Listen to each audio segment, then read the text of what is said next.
Hello दोस्तों, स्वागत है आप सभी का आपके अपने यूट्यूब चैनल गुरुजी 247 ऑनलाइन क्लासेस में।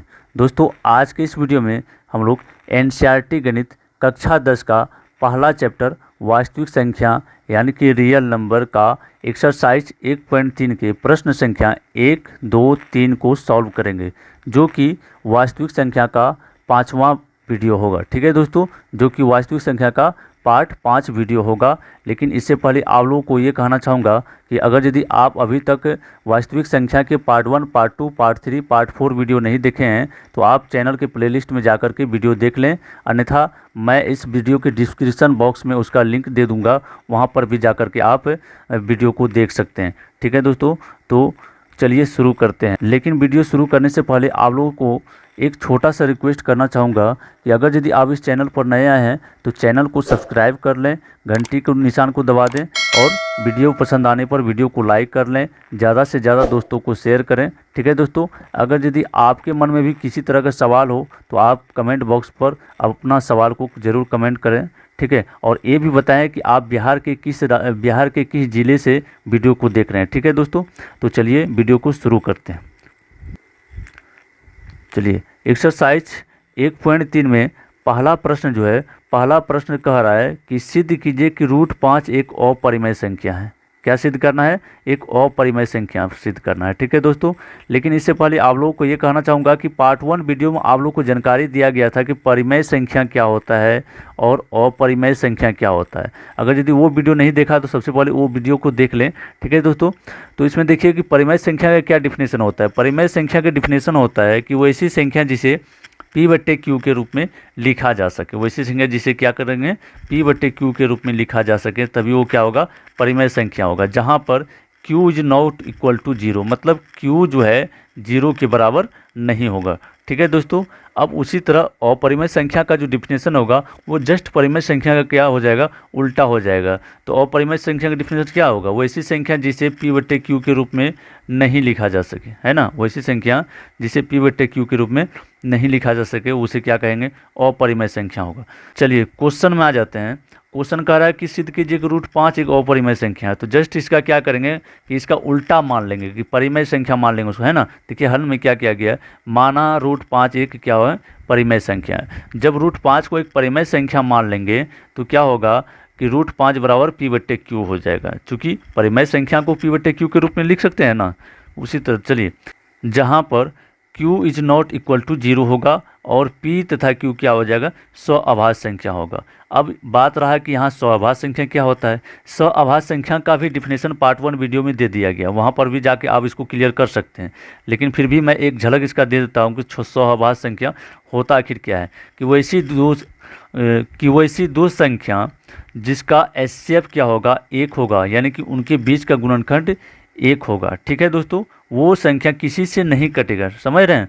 जैसे अगर यदि ले लें 7 और 9 क्या है, 7, 9 है स्वअभाज्य संख्या, समझ रहे हैं ना। ये दोनों के बीच जो वैनिष्ठ गुणनखंड है वो कुछ नहीं है 1 के अलावे, है ना। अर्थात क्या होगा, ये दोनों का HCF जो होगा वो 1 होगा। इसी को स्वअभाज्य संख्या कहा जाता है। ठीक है ना। तो क्या हो जाएगा, √5 बराबर P/Q हो जाएगा। अब क्या करेंगे, दोनों तरफ वर्ग कर देंगे। दोनों तरफ क्या करना, वर्ग करेंगे। तो दोनों तरफ वर्ग करेंगे तो √5 का भी स्क्वायर हो जाएगा और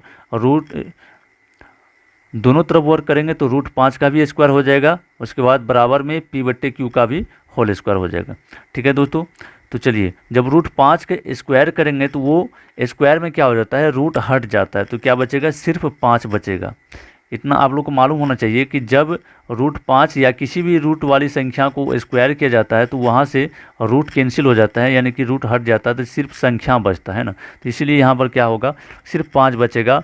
उसके बाद बराबर में हो जाएगा P²/Q², चूँकि P/Q का होल स्क्वायर में है। ठीक है, तो इसलिए क्या हो जाएगा, P में भी स्क्वायर होगा और Q में भी स्क्वायर हो जाएगा। तो अब क्या होगा, इसको क्रॉस में गुना करना है। क्रॉस में इस तरह से गुना कर देना। 5 के नीचे कुछ नहीं तो 1 हो जाएगा। तो 5 गुना Q² हो जाएगा, 5Q²। उसके बाद इसके नीचे 5 के नीचे 1 है तो 1 गुना P² बराबर हो जाएगा P²। तो अब हो गया इसी तरह से 5Q² बराबर हो गया P²। इसको समीकरण 1 मान लेंगे। ठीक है, तो इसको एक स्टेप और आगे बढ़ा लेते हैं कि क्यू स्क्वायर को सिर्फ इधर रखेंगे, 5 को बराबर के उस पार भेज देना है, ठीक है। तो क्या हो जाएगा, जब क्यू स्क्वायर इधर रखे, 5 चूँकि इधर गुणाम है उधर जाएगा तो क्या हो जाएगा, भाग में हो जाएगा, ठीक है दोस्तों। तो चलिए अब देखिए इससे यह सिद्ध होता है कि पी स्क्वायर जो है वो 5 से विभाज्य है। पी स्क्वायर किसी 5 से विभाज्य है। जब पी स्क्वायर 5 से विभाज्य है तो पी भी क्या होगा, वो 5 से विभाज्य होगा। जैसे देखिए एक एग्जाम्पल लेते हैं कि 25 अगर यदि 5 से विभाज्य है तो इसका वर्गमूल भी यानी कि 5 भी किससे होगा, विभाज्य होगा, 5 से विभाज्य होगा। समझ रहे हैं ना, ये 25 अगर यदि 5 से विभाज्य है तो क्या होगा, 5 भी क्या होगा, 5 से विभाज्य होगा। क्योंकि 25 का वर्गमूल कितना है, 5 है। उसी तरह से पी स्क्वायर का वर्गमूल क्या हो जाएगा, पी हो जाएगा। तो पी भी क्या होगा, 5 से विभाज्य होगा, ठीक है ना। तो चलिए अतः पी का एक गुणनखंड क्या होगा, 5 होगा। पी का एक गुणनखंड क्या हो जाएगा, 5 हो जाएगा। तो इसको स्थिति 1 मान लेंगे, ठीक है। अब चलिए, अब चूँकि 5 एक जो है, चूँकि 5 जो है पी का एक गुणनखंड है तो क्या करेंगे, इसको मान लेंगे फिर से पी बराबर कितना, 5m। पी बराबर क्या मान लेंगे, 5m। अब क्या करना है इसके आगे, अब आगे करना है क्या, देखिए p का मान समीकरण 1 में रखने पर, समीकरण 1 क्या था, देख लीजिए यहाँ पर समीकरण 1 कितना था, 5q स्क्वायर बराबर पी स्क्वायर, है ना। यहाँ पर 5q स्क्वायर बराबर पी स्क्वायर, ठीक है। तो यहाँ पर मान रख लेंगे। जब मान रखेंगे तो आपका आ जाएगा 5q स्क्वायर बराबर 5m स्क्वायर। चूँकि p का मान रख लिए यहाँ पर, जहाँ p था यहाँ पर p था तो p का मान ये रख लिया गया, ठीक है। तो चलिए अब इसका क्या हो जाएगा, स्क्वायर होगा, होल स्क्वायर। तो जब होल स्क्वायर हुआ तो क्या हो जाएगा, 5q स्क्वायर बराबर 25m स्क्वायर। 5 का स्क्वायर करेंगे तो 25 आ जाएगा। अब इस 25 को बराबर के उस तरफ भेज देते हैं और सिर्फ m को अकेले रहने देंगे, ठीक है। जब बराबर के उस पार भेजेंगे तो क्या हो जाएगा, 5q स्क्वायर बट्टे 25 होगा ना।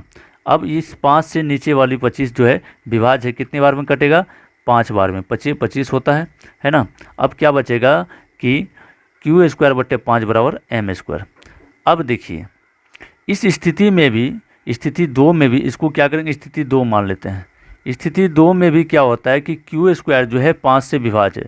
जब q स्क्वायर 5 से विभाज्य है तो q भी क्या होगा, 5 से विभाज्य होगा ना। ये स्थिति 2 हो गया, ठीक है। अब दोनों स्थिति में क्या है, p और q जो है 5 से विभाज्य है, लेकिन हम लोग को सिद्ध करना है क्या, √5 एक अपरिमेय संख्या है ना। परिमेय संख्या जो होता है, परिमेय संख्या जो होता है यानी कि p बट्टे q जो लिखे हैं यहाँ पर, ये दोनों या तो सिर्फ 1 से विभाज्य होगा, ठीक है, या तो स्वयं से विभाज्य होगा। इसमें परिमेय संख्या में ये रूल होता है। लेकिन यहाँ पर क्या कहा गया है, 5 से विभाज्य है ना, अर्थात दिया गया संख्या एक अपरिमेय संख्या होगा, ठीक है दोस्तों। इस तरह से यह सवाल सिद्ध हो जाता है। दोनों स्थिति को तुलना करने पर दोनों से प्राप्त होता है क्या, कि यहाँ पर स्थिति 1 और स्थिति 2 से स्पष्ट होता है कि p बट्टे q एक परिमेय संख्या नहीं है। अर्थात जब परिमेय संख्या नहीं है तो क्या हो जाएगा, √5 की एक क्या हो जाएगा, अपरिमेय संख्या होगा। इस तरह से सिद्ध हो गया है, ठीक है। तो चलिए अब नेक्स्ट क्वेश्चन आता है। दूसरा क्वेश्चन क्या है कि सिद्ध कीजिए कि 3 + 2√5 एक अपरिमेय संख्या है ना।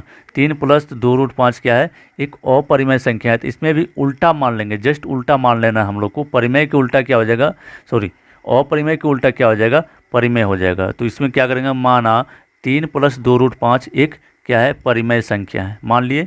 उसके बाद जब परिमेय संख्या कोई होगा तो उसको किस रूप में लिखा जा सकता है, उसको p बट्टे q के रूप में लिखा जा सकता है, जहाँ पर q is not equal to 0 और p और q क्या होगा, वो सअभाज्य संख्या होगा। अब क्या करना है, देखिए आगे का स्टेप में क्या होगा, इस 3 को उस तरफ भेज देंगे बराबर के उस पार। तो क्या हो जाएगा, इधर प्लस में है उधर जाके माइनस में आ गया है, ठीक है। उसके बाद देखिए 3 को इस पार भेज करके दोनों का क्या करेंगे, एलसीएम निकालेंगे। तो यहाँ पर नीचे इसका कुछ नहीं तो कितना है, 1 है। तो q और 1 का एलसीएम यहाँ पर हो जाएगा, q और 1 का एलसीएम होगा q। लेकिन यहाँ देखिए दोस्तों गलती से लिखा चले गया है कि p, तो इसको सुधार लेंगे हम लोग, इसको कर लेते हैं q।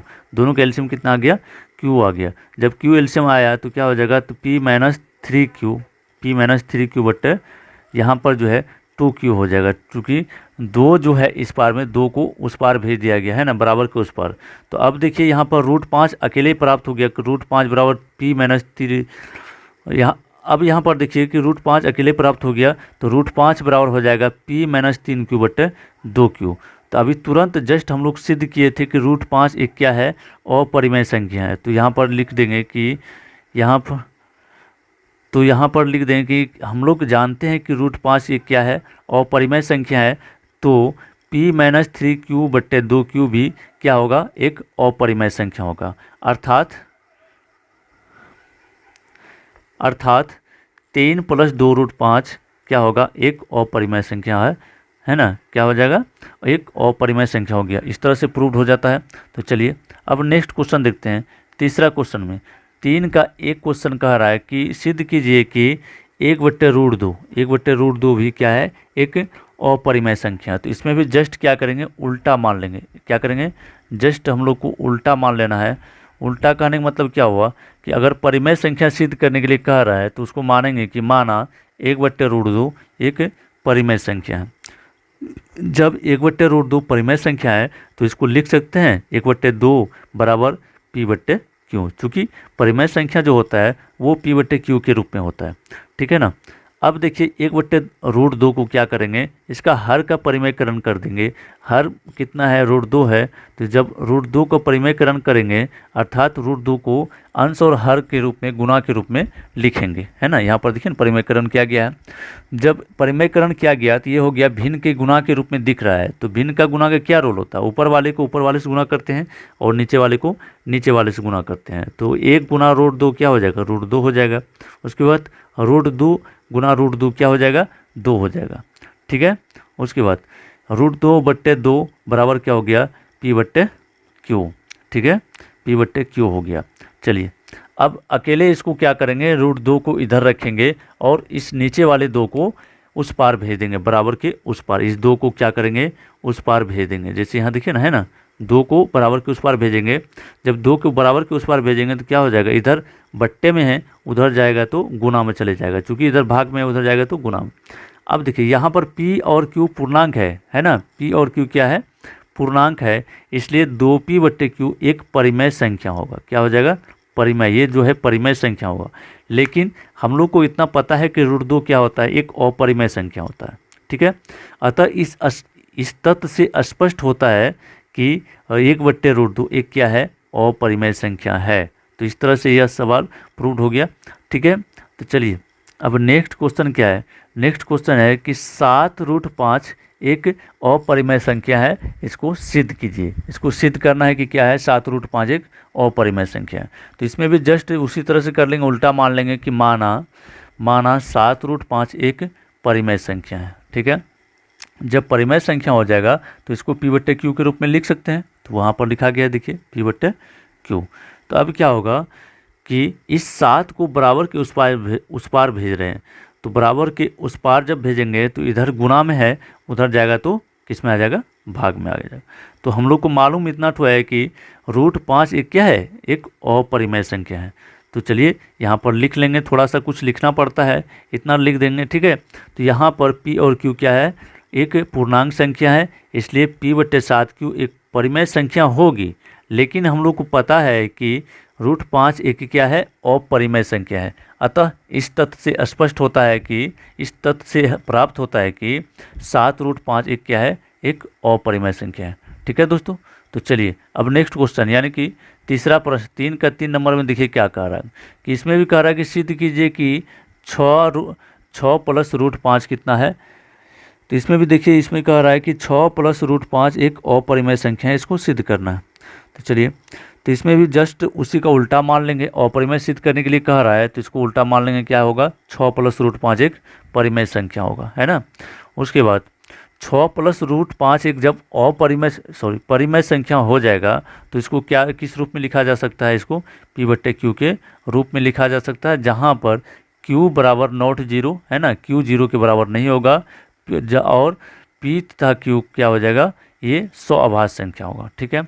अब चलिए इस 6 को बराबर के उस पार भेज देते हैं। तो क्या हो जाएगा, जब इधर प्लस में है उधर जाएगा तो माइनस में हो जाएगा। तो बचेगा क्या, सिर्फ इधर बचेगा कि 5 बराबर यानी कि √5 बराबर p/q - 6 होगा ना। उसके बाद चलिए अब दोनों का एलसीएम निकालेंगे। यहाँ दोनों पद का क्या करेंगे, एलसीएम निकालेंगे। इसके नीचे कुछ नहीं तो 6 के नीचे कुछ नहीं तो क्या होगा, 1 होगा। ठीक है ना। q और 1 का एलसीएम निकालेंगे, q हो जाएगा और उसके बाद क्या हो जाएगा, P माइनस 6Q। अब इसमें भी देखिए कि हम लोग को पता है कि रूट 5 क्या है, एक अपरिमेय संख्या है, तो इसलिए लिखेंगे चूंकि हम जानते हैं कि रूट 5 एक अपरिमेय संख्या है, इसलिए क्या होगा, P माइनस 6Q बटे Q भी एक अपरिमेय संख्या होगी। ठीक है, अर्थात 6 प्लस रूट 5 जो है एक अपरिमेय संख्या है। ठीक है दोस्तों, 6 प्लस रूट 5 जो है एक अपरिमेय संख्या है। तो इस तरह से आपका ये जो चैप्टर है एक्सरसाइज 1.3 ये समाप्त होता है। ठीक है दोस्तों, तो अगर यदि आप इस तरह का पीडीएफ नोट्स आप प्राप्त करना चाहते हैं, आप अपने पास मंगवाना चाहते हैं, तो आप जो है इस वीडियो के डिस्क्रिप्शन बॉक्स में एक नंबर दिया हुआ व्हाट्सअप नंबर, आप उस व्हाट्सअप नंबर में मैसेज कर लें कि सर मुझे इसका पीडीएफ नोट्स दीजिए, तो मैं उसमें सेंड कर दूंगा। ठीक है दोस्तों, तो व्हाट्सअप नंबर मैं एक बार फिर से लिख देता हूँ, इसको नोट कर लीजिएगा कि 7250466470। ठीक है, यानी कि 7250466470। इस नंबर पर आप व्हाट्सअप मैसेज करके आप अपना नोट्स को प्राप्त कर सकते हैं। तो वीडियो के अंत में ये कहना चाहूँगा कि अगर यदि अभी तक भी आप इस चैनल को सब्सक्राइब नहीं किए हैं तो कृपया करके चैनल को सब्सक्राइब कर लें, तभी आपके पास सभी वीडियो पहुंचेगा। जब तक कि आप सब्सक्राइब नहीं करेंगे तो नहीं पहुंच पाएगा। ठीक है दोस्तों, और वीडियो पसंद आने पर वीडियो को लाइक कर दें, ज़्यादा से ज़्यादा दोस्तों तक शेयर करें, क्योंकि आप अगर यदि शेयर करेंगे तो इससे दूसरे का भी मदद हो सकेगा, है ना। क्योंकि शेयर करने में तो कुछ इसका कुछ खर्च नहीं लगता है, कोई रुपया नहीं लगता है, तो आप क्या करें, कम से कम शेयर करके दूसरे का मदद कर सकते हैं। ठीक है दोस्तों, तो चलिए मिलते हैं फिर इसी तरह की वीडियो के साथ, तब तक के लिए जय हिंद, वंदे मातरम।